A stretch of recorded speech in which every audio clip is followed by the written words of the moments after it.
Dealings with the Dead, number 57. It is scarcely credible for what peccadilloes life was forfeited by the laws of England within the memory of men now living.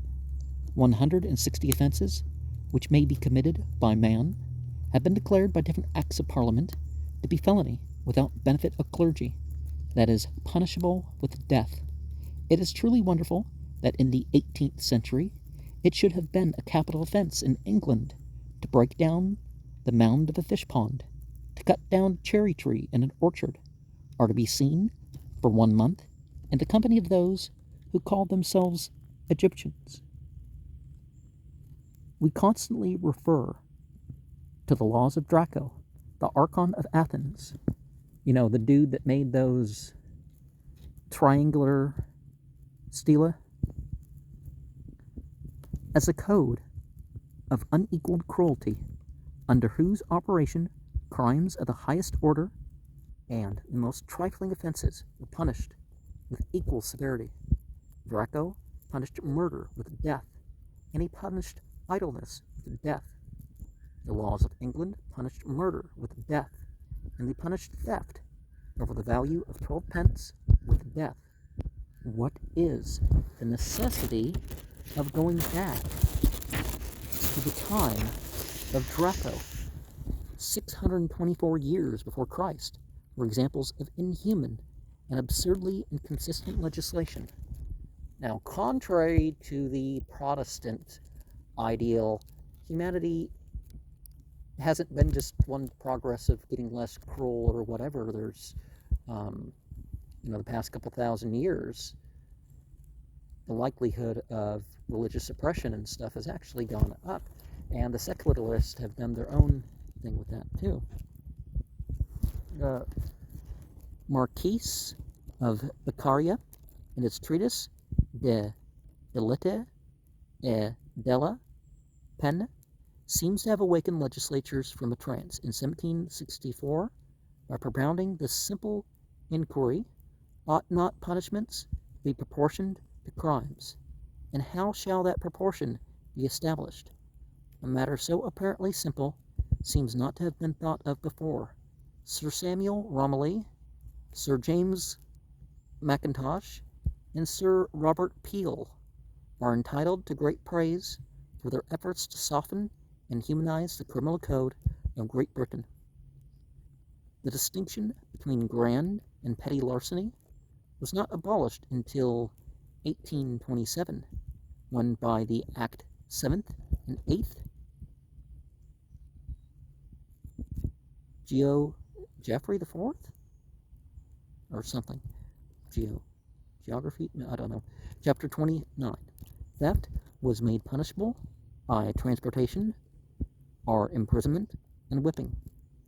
By this statute, robbery from the person, burglary, stealing in a dwelling house to the value of £5, stealing cattle, and sheep stealing are made punishable with death, so that the punishment was even then the same for murdering a man and stealing a sheep, or €5 from a dwelling house.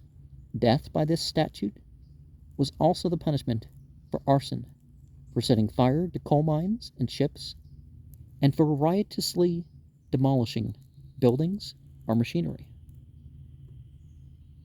Well, riots or insurrection, right? In the following year, 1828, by the Act 9th, Geo 4, Chapter 31, death is made the punishment for murder, maliciously shooting, cutting and maiming, administering poison, attempting to drown, suffocate, and so on, and for rape and sodomy. By this act, more than 50 statutes relative to offenses against the person are repealed. The Act 11th, Geo 4, and 1st Will 4, Chapter 66, Geoffrey the Fourth and William, First Will, okay, It may not stand for William and Geoffrey, though. Chapter 6, it passed in 1830, abolishes capital punishment in all cases of forgery, excepting forgery of royal seals. That's checker bills, banknotes, wills, bills of exchange, promissory notes or money orders, transfers of stock, and powers of attorney. Death remained the penalty for all these forgeries in 1830, and for all other forgeries, transportation and imprisonment. 2 years after, in 1832, another step was taken. By 2nd Will 4, Chapter 34, capital punishment was abolished, and transportation and imprisonment substituted for all offenses relative to the coin. This was a prodigious stride. This gave us a great hope that misguided murderers might finally be suffered to live in security, at least from the halter, for no object had been of greater moment with the British nation than the coin of the realm, and the death penalty had often been exacted from those who had dared to clip or counterfeit that sacred representative of majesty. The principle is well established that men who fly from one extreme in contraria current, we trusted, therefore, that extremely lenient legislation would supervene upon its very opposite. We had great confidence in a system of indefatigable teasing, as Butler calls it. In the same year, 1832, by 2nd and 3rd Will 4, Chapter 62, capital punishment was abolished in cases of stealing from a dwelling house to the value of £5, and sheep stealing, and by the same act, Chapter 123, capital punishment was abolished, and in all cases of forgery, excepting in the cases of wills and powers of attorney for stock. In 1833, by 3rd and 4th William IV, Chapter 44, capital punishment was abolished in cases of dwelling house robbery, repealing so much of the Larceny Act of 1827. Our good friends in England next thought it expedient to divest the process of hanging of all its post-mortuary terrors. I have heard of condemned persons who expressed a greater horror at the thought of being dissected than of being hanged. It was deemed proper, therefore, to relieve the unfortunates on this tender point. Accordingly, in 1834, by 4th Will 4, Chapter 26, dissecting murderers and hanging them in chains were abolished. It had been the law of England that all persons returning sua sponte after transportation should be hanged, but experience has shown how deep is the affection which convicts bear to their former haunts, their native land. It is a perfect nostalgia.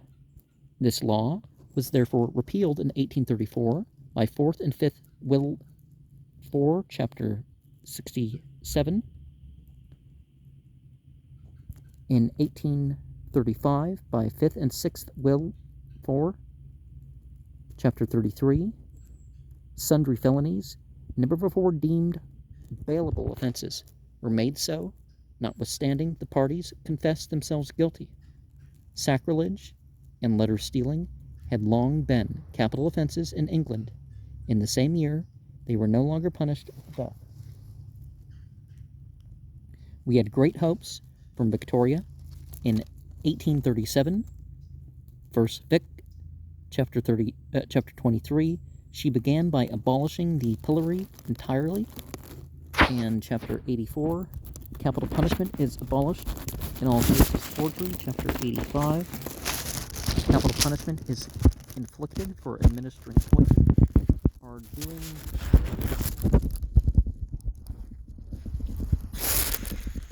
bodily injury with intent to mutilate, but other nets with intent to murder or maim or disfigure are punished with different degrees of transportation and imprisonment. Chapter 86 takes away capital punishment in burglary, unless accompanied with violence. Chapter 87 takes away capital punishment in case of robbery, unless attended with cutting or wounding. Chapter 88 leaves the punishment of death, transportation, or imprisonment to the discretion of the court in case of piracy, where murder is attempted. Chapter 89 varies the laws of arson, making arson a capital offense. In regard to a dwelling house, any person being therein. Chapter 91 abolishes capital punishment in cases of riotous assemblies, seducing from allegiance, and certain offenses against the revenue laws. It is rather surprising that there is such a general prejudice throughout the world in favor of putting murderers to death. The Bible is an awful stumbling block in this respect. We are also reminded that Solon, when he abolished the code of Draco, retained the punishment of death in the case of murder. I've never thought much of Solon since I became acquainted with this weak point in his character.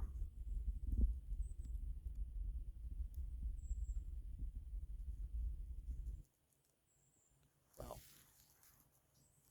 making it exacting where it's exacting, and making it not overboard where it's not overboard isn't a weakness in character. It's actually a strength to just either hold to something or totally let it go. It tends to be a stronger thing to do something in between that.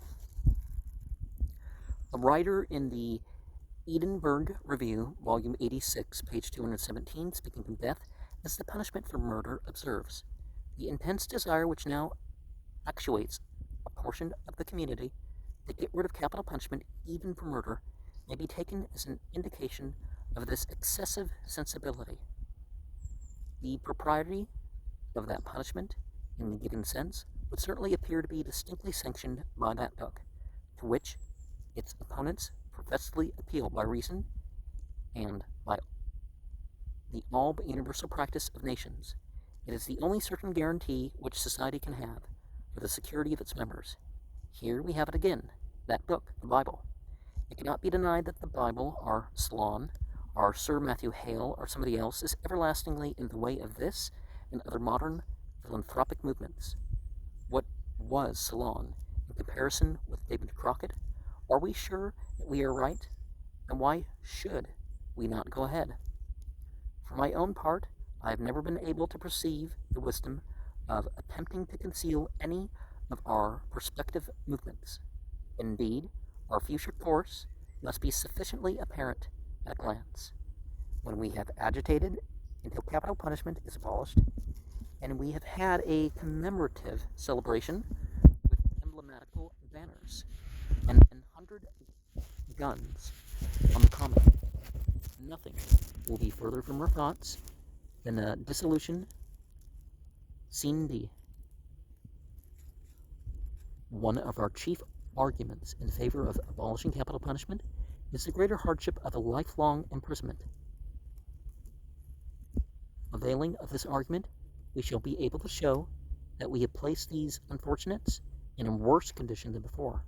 A petition will be presented to the governor and council from 5,000 unhappy murderers, ravishers, house burners, burglars, and highway robbers. Such, we think, will be the number, in a few years representing their miserable condition and respectively requesting to be hanged under the influence of ether or otherwise, as to the governor and council may seem fit. We shall then agitate anew and endeavor through public meetings and the press to exhibit the barbarity of refusing their humble request. This, we well enough know, will not be granted, and the only escape from the dilemma will be to suffer them to go at large upon their parole of honor. It will not, of course, be expected that this parole will be received from any who could not produce a certificate under the hand of the warden that they have committed no murder, rape, arson, burglary, or highway robbery during the period of their confinement in the state prison. And yeah, some countries deal with the crimes in prison by also having the death penalty, or making, okay, you're a convict and then you do this. Maybe the total punishment adds up to the death penalty, right?